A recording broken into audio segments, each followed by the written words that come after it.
Good morning, children of God. Somewhere between wonderful and better day than that. It says here in the fine print anyway. I saw this one. You like this one? Christ is the meeting ground of God and man. Boy, isn't that the truth? On this wonderful day, let us begin in prayer. O loving Father, Mother God, we acknowledge your presence moving in and through us this day.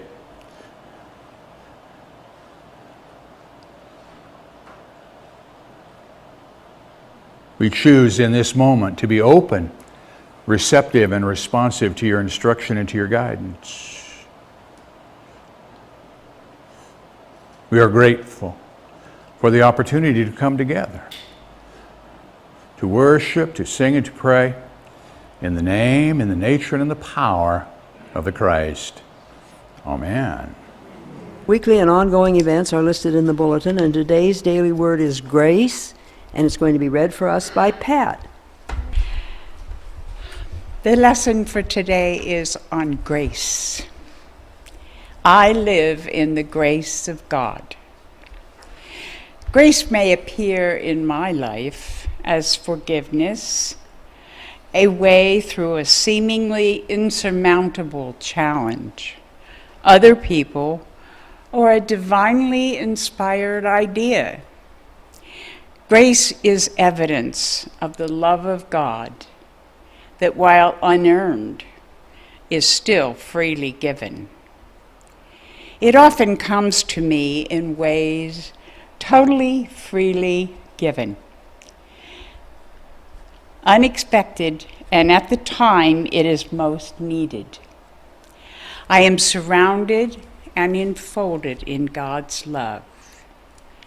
One of the most beautiful ways that God's love reveals to me is through grace. While I cannot do anything to earn that grace, I can hold to faith that what God wants for me is always in my best interest. Whatever my circumstances seem to be, I look for the seed of blessing contained within. I find a confirmation of God's love in ways that sometimes seem miraculous. But each of us was given grace according to the measure of God's gift. Ephesians 4:7. Steve and I work together on a regular basis, and one of the conclusions we came to is that if we can change things up often enough, people will keep coming back more often to figure out what we're going to do next. So if you were confused this morning, it's been a couple weeks since you've been here. Just saying. Not that it makes that much difference, I don't know.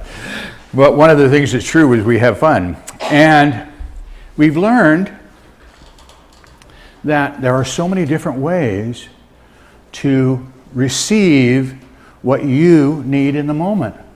Sometimes it's a word, sometimes it's the song, sometimes it's just being in the presence of one another. And when we use that phrase, thank you for coming because you bless us with your presence. This is true of our online folks as well. So you don't have to be in the room to know that you're holding us in prayer. We know it. But your presence blesses us. And the way that happens is we practice who we are. And the more we affirm who we are with power and authority, the more that shows up in our world. So let's take our affirmation together. I am a child of the living God. I have within me the all-creating power of the Christ. It radiates from me and blesses all whom I contact. I am now in the presence of pure being and immersed in the Holy Spirit of life, love, and wisdom. I am now in the presence. Let's rest into that as we begin our time in prayer and meditation. I believe in you.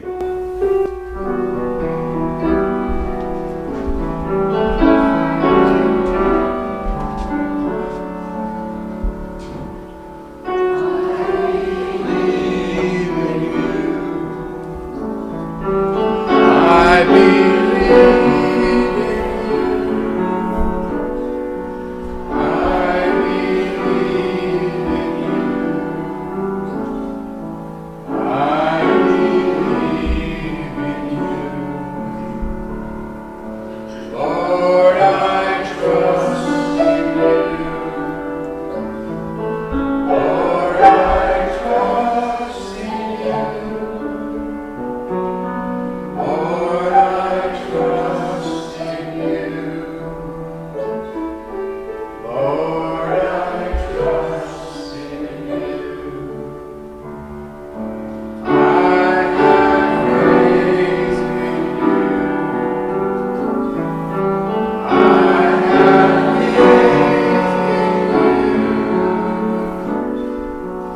I have faith in you.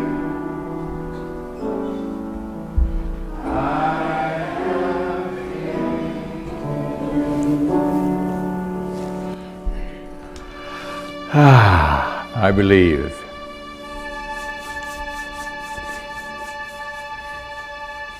I trust.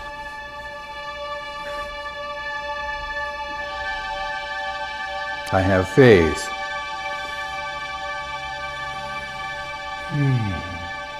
Gently and easily now.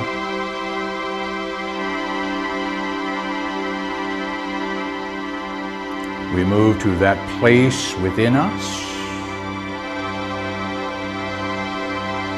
that Jesus called our inner closet, our secret place. Charles Fillmore taught that for him it was right behind his heart. I like that picture. For in these quiet times, I connect with my heart. And from my heart, I connect with the One. And through the One, I connect with my world.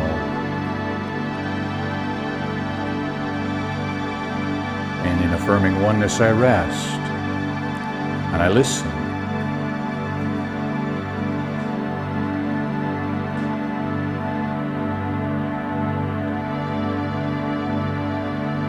In my prayers, I ask. Here in the stillness and in the silence, answers come.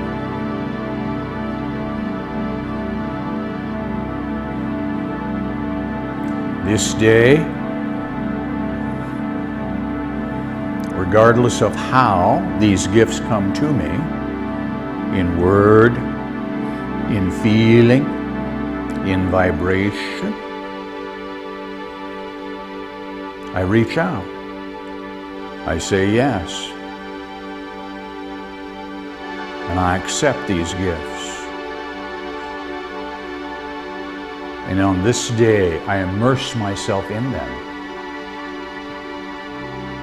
And as I do so, each and every cell of my being responds.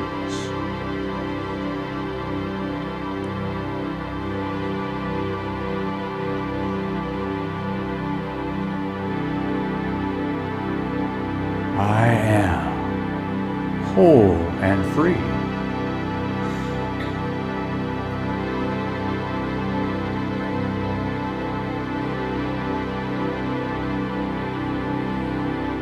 I am renewed. Strength, vitality, enthusiasm moves in and through me.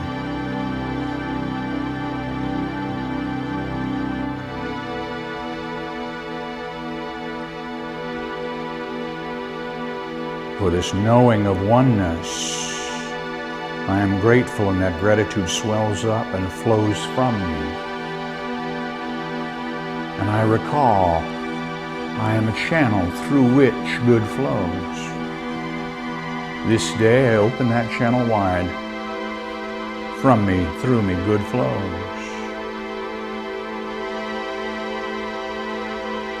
First into this place, joining with other thought of like mind. growing in strength and in power, moving, touching, healing each and every one of God's children.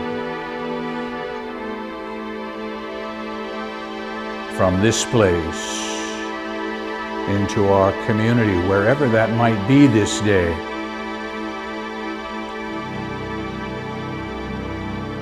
into our city, across our state, across our country, touching, healing, blessing.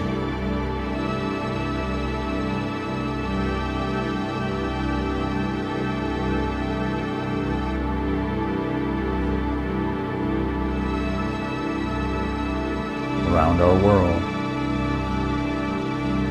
throughout our universe.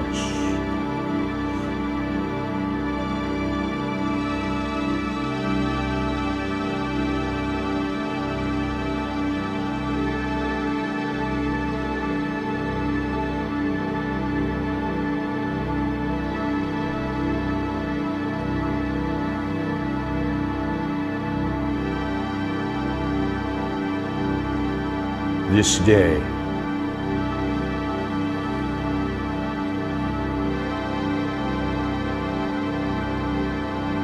we look past appearance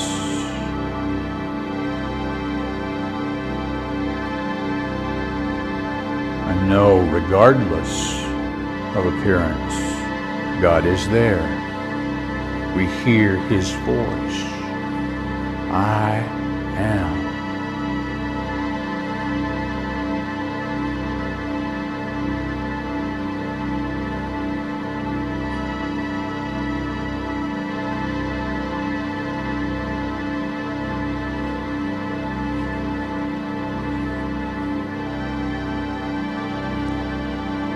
From us, through us, good flows across our universe.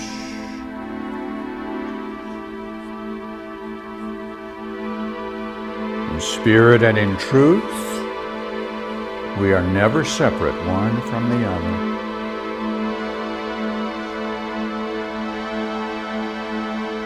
Somewhere,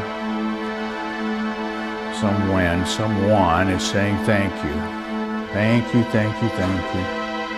For the gifts that have come this day from you, through you, are gratefully received. That gratitude swells up and returns to you.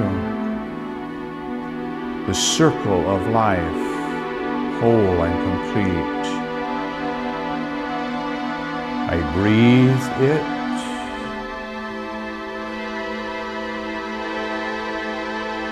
I rest in it. I live in it for one holy moment.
Knowing there is more yet for us to do this day,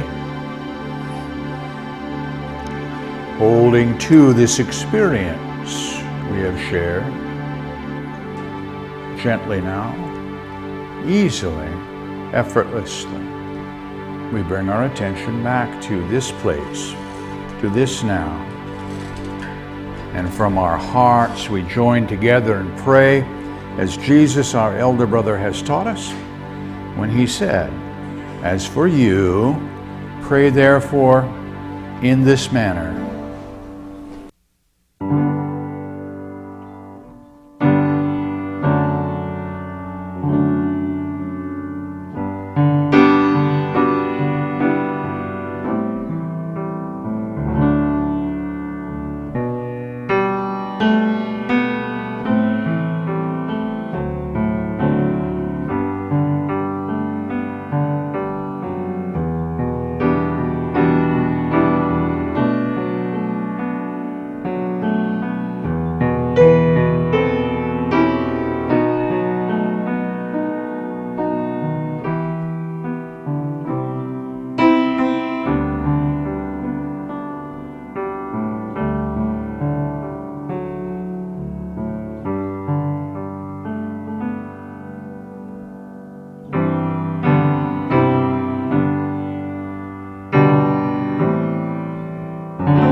Every now and again, you'll see words up there, and we're just not going to sing them. You can think about them.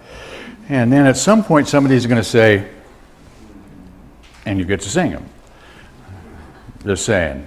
In case you're wondering what we're doing and are hesitant to ask.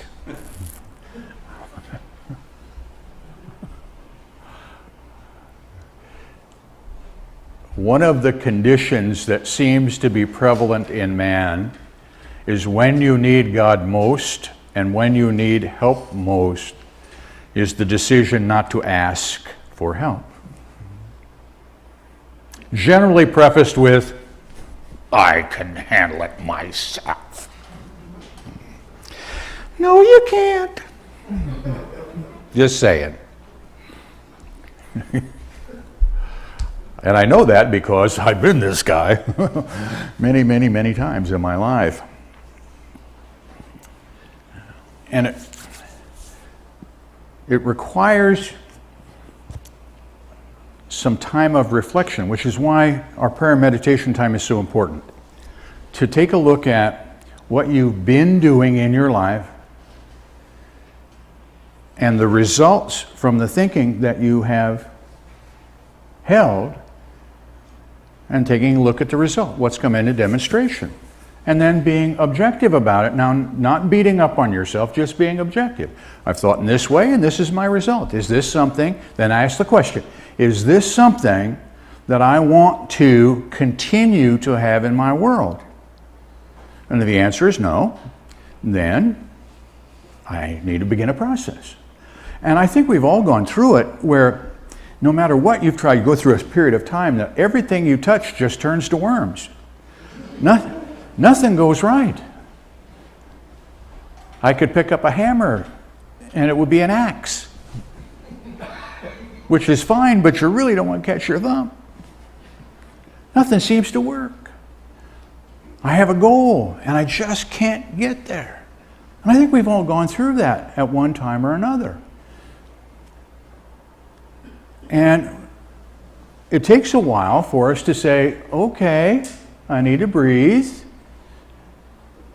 I need to think about what are the conditions around me and how am I reacting to them or responding to them. And this is a particularly good time of year to begin to think about that. A whole lot. Why? Because you're going to offend somebody in the next few months. Now, you're not going to do it on purpose, but you're going to say something about conditions in our country and in our world, and someone is going to take offense. And Rob says, I love you. Because if you take offense, that's not my problem.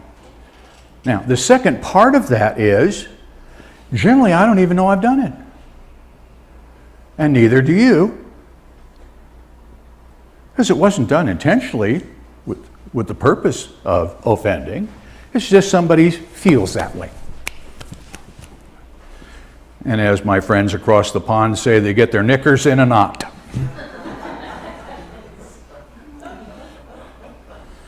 And right now, no matter where you stand on the spectrum of the world, there are those who say the world is coming to an end. If this occurs, the world is coming to an end. If this occurs, the world is coming to an end. If this occurs, the world is coming to an end. I need to learn how to overcome that. Let me start with this. On November the 8th, at approximately 7:20 a.m., right here in Medford, the sun will come up.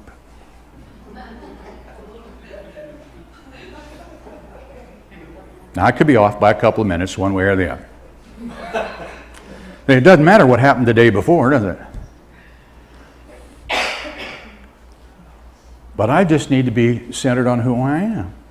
Now, between now and then, I'm going to do what I think is the right thing for me to do and move forward from, hopefully, from the Christ of me. And I'm going to look for projects and ways that I can bring about in my thinking that which I want. You were on the coast this weekend, last weekend, yes? Yeah? Pat and Ed went over to the coast to our friends in Bandon, Reverend Robin Haruna and her crew over there, and there's some neat folks.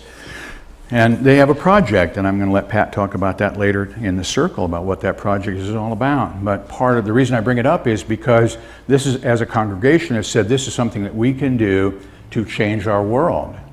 And they have gone about it. And this is not the first time in Unity, by the way, that that's happened.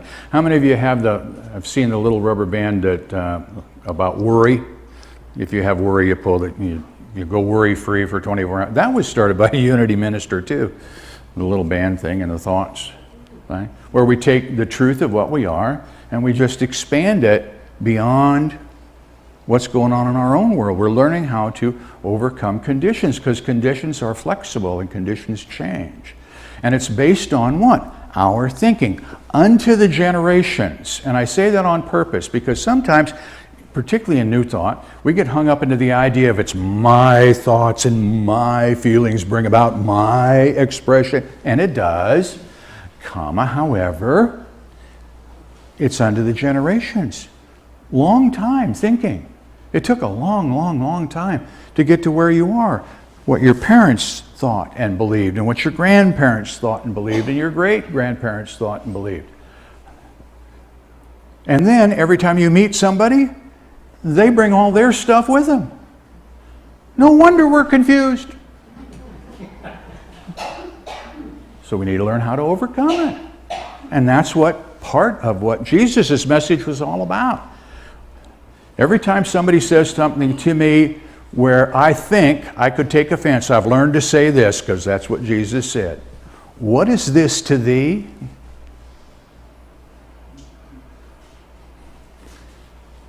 What's the big deal, in other words? Why are you upset? And then I have to reflect on, okay, what button got pushed? And it's my button, I own it.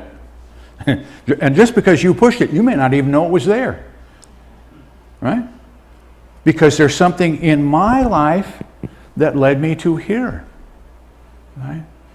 I've shared with you before that I spent a lot of years in law enforcement.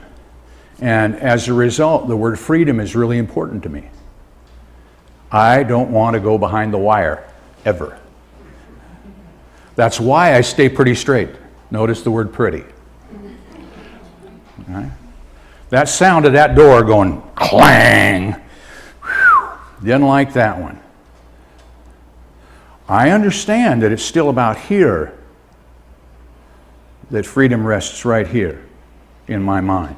It's not about the condition. But if I get to choose, and I do, I'd rather not have the Daniel in the Lion's Den experience. I'd rather read about it in a book. Okay? I know it exists, but no, I'd rather not live that one. Freedom's real important to me. Being free is real important to me. And so I practice living free. Not easy to do. Somebody said one time, you're exactly as free as the amount of things you can do with the property you own without a government permit. I went, I need to think about that one. And a friend of mine sent me a really lengthy thing that said, in this day and age, Noah would never have been allowed to build an ark.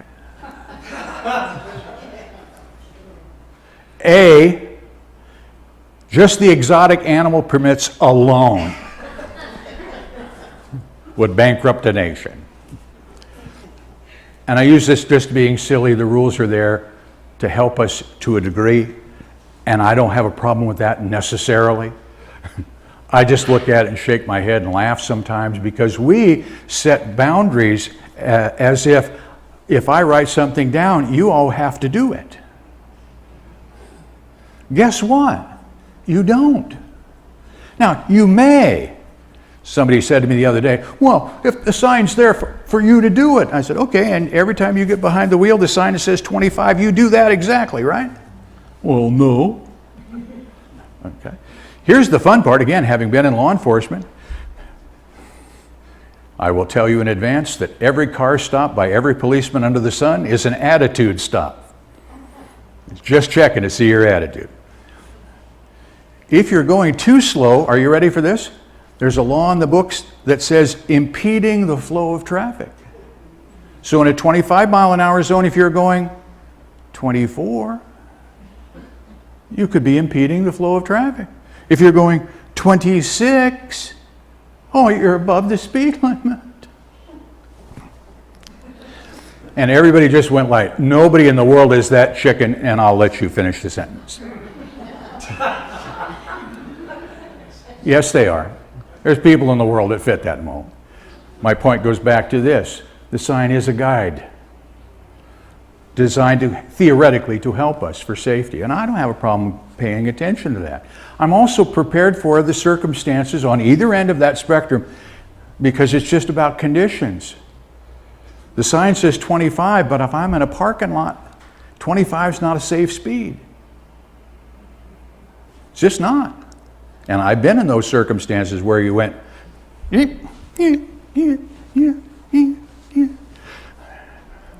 right? I've been in the other circumstances too, where I am the only person in the whole wide world out there just cruising. And the one that comes to mind is our friends over at Mount Shasta. Our friendly highway patrolman has a little hiding place over there. And when you go by him at 80 miles per hour, he's going to come out and visit you.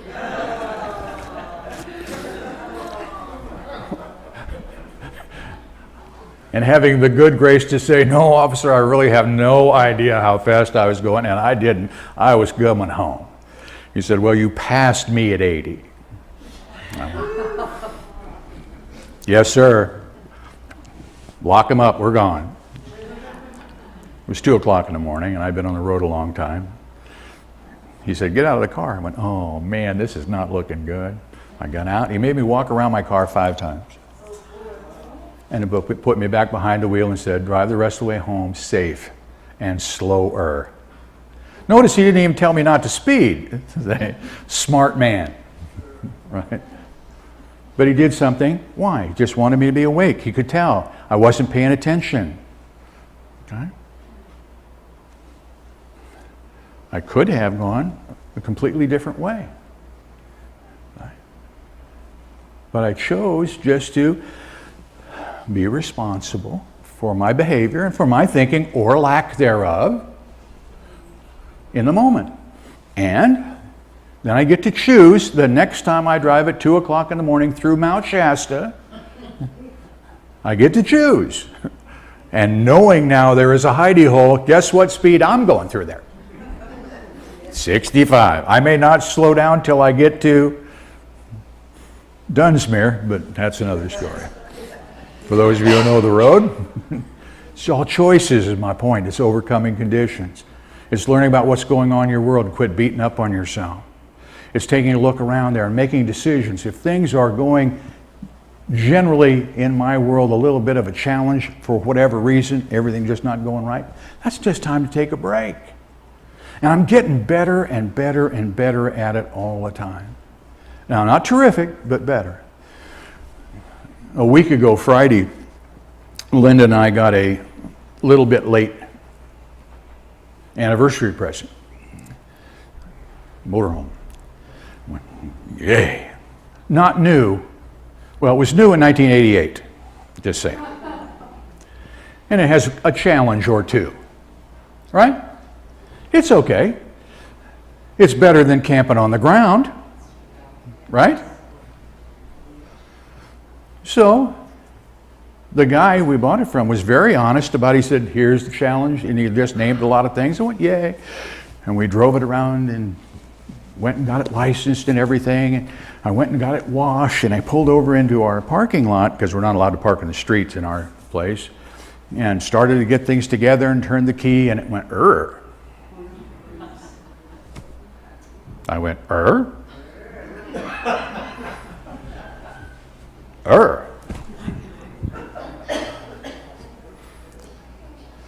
And we'd already made some plans for the weekend.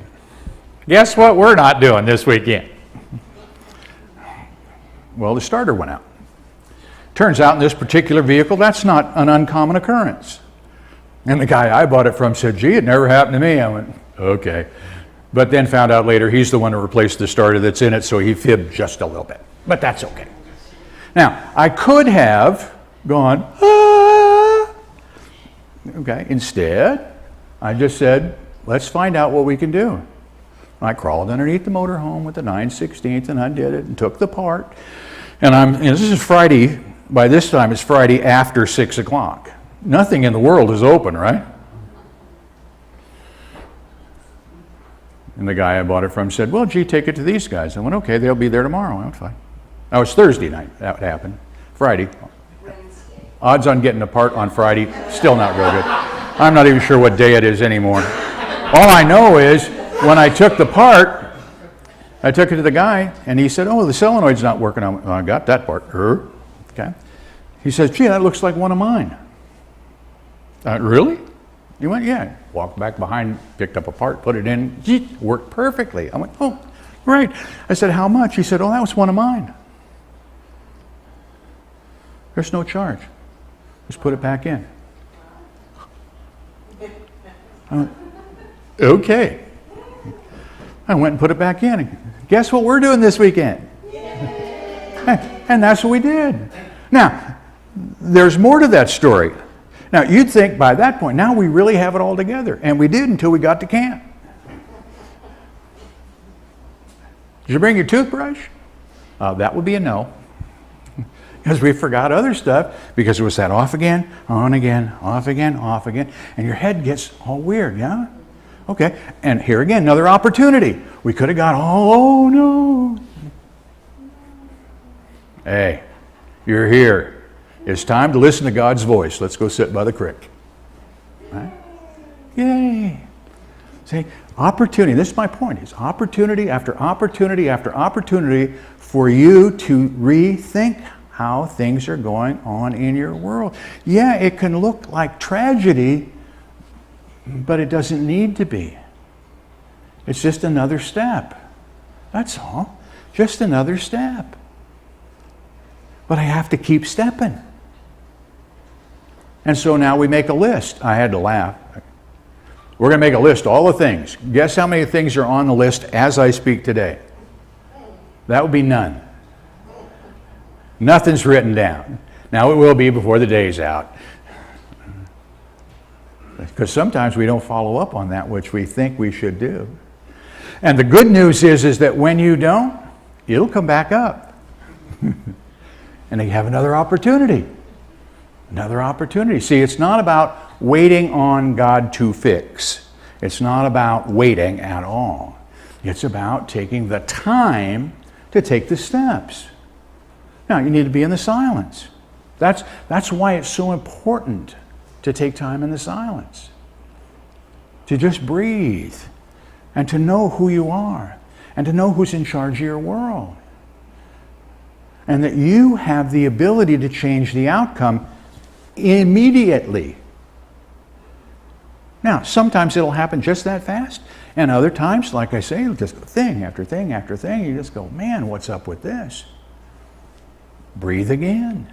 That's the great part about it. As long as you're still breathing, you have opportunities to rethink things. You have an opportunity to bring about a different picture than the one that you've been using. And that's what it's really all about for us, is learning how to make a different picture. We say on a regular basis, and I had a friend of mine say one time, you're going to laugh at this. She said, "What's with you guys and the peace song?" We sing it every week, right? I said, "What do you mean, what's with us guy and the peace song?" Well, it was a musician who was telling me this. I'm not going to tell you. I'll tell you who later, but it was saying this. You guys sing it like it's a dirge. Let there be peace. I went, yeah, sometimes it feels that way. And you do it every week, and why hadn't it shown up? Well, what did you practice after you left the house? Let there be peace on earth until the guy cuts me off on the way home today. Let there be peace on earth until I get stuck behind one of those guys from California. That happened to me yesterday too. Another opportunity where my wife took care of me. Rob, just breathe. Don't run over him. But I have a great big motorhome. I should be able to push him right off the road. You see? We all go through this stuff, don't we? That's the whole point. So I breathe. And by the time we got into 2 lanes of traffic, he was behind me again. It works out. It just does. It always works out. But you just have to allow it to work out, not get so tied up in it. Understand that your world is a continual change. Everything is in motion all the time. It began with a big bang, if you believe that theory, and it hadn't stopped yet. Things are changing every step of the way. We have the ability to form our world. That's one of our gifts. We do it with our thoughts and with our feelings. And a lot of times we're just not sure about how that begins. It goes back to one that I didn't put up this morning, what was in the verse today. When will I see the face of God? How many of you would like to know that? Okay. Here it comes. You ready? We're going to finish it up with this. To see the face of God, breathe. Close your eyes. Breathe again. Put a mirror right up in front of yourself. Got it? Open your eyes and see the face of God. And know that that picture says this to you. I love you. Together. I love you. I bless you. Together. I bless you. I appreciate you. Together. I appreciate you. In this moment, I behold the Christ. Together. I behold the Christ. And in that vein, in that feeling, in those words, are all the tools that you need to overcome any condition. Namaste.